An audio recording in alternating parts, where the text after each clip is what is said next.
যারা অল্প ফলোয়ারে content monetization পেয়েছিল তারা কিন্তু আবার আস্তে আস্তে কন্টেন্ট মনিটাইজেশনটা হারিয়ে ফেলতেছে নিজেদের ভুলের কারণে। হ্যালো এভরিওয়ান, আসসালামু আলাইকুম। চলে আসলাম নতুন একটা ভিডিও নিয়ে। আলহামদুলিল্লাহ আমি ভালো আছি, আপনারা কেমন আছেন অবশ্যই জানাতে ভুলবেন না। তো সকাল সকাল কিন্তু আয়োজন দেখেই বুঝতে পারছেন যে আজকে কিন্তু কেকের আয়োজন চলতেছে, যেহেতু মেয়েদের বার্থডে ছিল।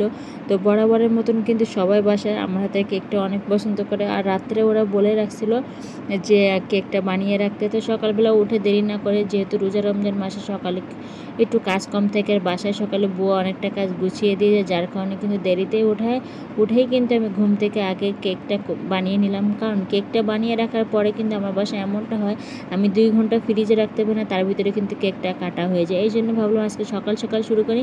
মিনিমাম 3-4 ঘন্টা যদি কেকটা ফ্রিজে থাকে তাহলে কিন্তু কেকটার পুরোপুরি স্বাদটা কিন্তু পাওয়া যায়।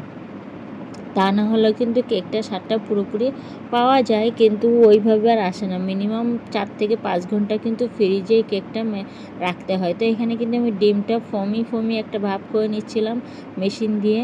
তো দেখতেই পাচ্ছেন এখানে পরিমাণ মতন আমার যেটা লাগবে আমি কিন্তু আগে থেকে সব কিছু মশলা বেকিং পাউডার বলেন, ময়দা সব রেডি করে রাখছিলাম। এদিকে আবার ফাঁকেই কিন্তু এই কাজের ফাঁকেই কিন্তু মশলা ডিব্বা যেহেতু চলেই আসলে এগুলো কিন্তু পরিষ্কার করে রাখতেছিলাম।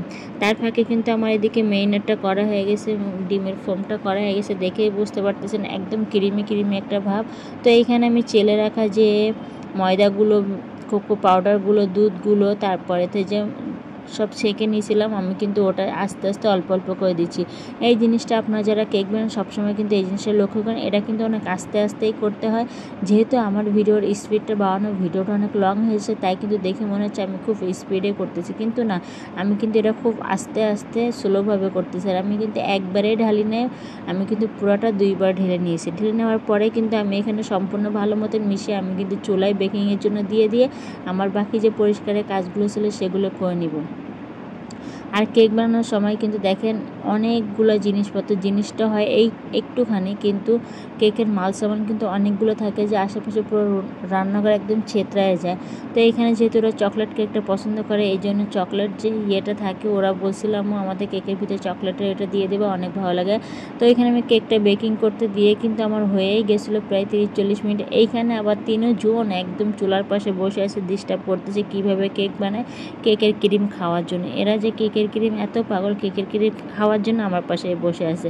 তো এখানে কিন্তু আস্তে আস্তে দেখেন আমার কেকটা দেখেই বুঝতে পারতেছেন কতটা সফট হয়েছে। আর যেহেতু ভিতরে আমি কিছু চকলেট দিয়েছিলাম, ওতে কিন্তু কেকটা আরও অনেক মজা হয়েছে।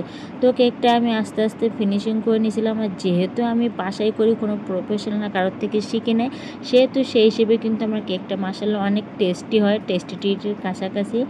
তো ওরা আমার কেকটা হয়ে গেছে, আমি ফ্রিজে রেখে দিয়েছি মোটামুটি প্রায়। এখানে কিন্তু যা রান্নাঘরে যা ছিল সব কিন্তু পরিষ্কার করে নিচ্ছি, কারণ ঈদের আগে কিন্তু এগুলো একটু পরিষ্কার, ঈদের আগে কি প্রায় পরিষ্কার করা হয়। তো আমি একটু দেরি করে করলাম, যেহেতু রান্না করে তেল চিটচিটা সব ছিটা পড়ে, এই জন্য আমি ঈদের 2-3 দিন আগেই করে নিলাম, আগে থেকে করে নিলে এখন আবার করতে হতো।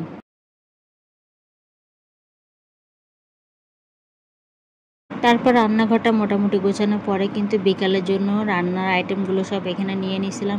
আর যারা এই শুরু থেকে কন্টেন্ট মনিটাইজেশন নিয়ে মাতামাতি করছিল, তারা কিন্তু অনেকেই কন্টেন্ট মনিটাইজেশনটা হারিয়ে ফেলছে, তাদের কিন্তু চলেই গেছে, তাদের কোনো প্রকার ইনকাম হচ্ছে না। তাই যাদেরকে বলছিলাম আগে থেকে আপনারা হতাশ হয়েন না, ওরা কাজ করতে পারে না, আবার কিন্তু সবার গণহারে চলে যাচ্ছে। তো আপনারা গুরুত্বপূর্ণ দিয়ে কাজ করুন, মনোযোগ দিয়ে কাজ করুন, আপনার পেজের ফলোয়ার বাড়িয়ে নেন, ভিউজ বাড়িয়ে নেন, তারপর আপনি কন্টেন্ট মনিটাইজেশন পান, তাহলে সেটা থেকে আপনি ইনকাম করতে পারবেন। তাছাড়া কিন্তু আপনি অল্প ফলোয়ার নিয়ে, অল্প ভিউজ নিয়ে আপনি কন্টেন্ট মনিটাইজেশন পেয়ে কিন্তু কখনো ইনকাম করতে পারবেন না। আল্লাহ হাফেজ, সবাই ভালো থাকবেন। যে যেখান থেকে ভিডিওটা দেখতেছেন অবশ্যই লাইক কমেন্ট শেয়ার করে পাশে থাকবেন।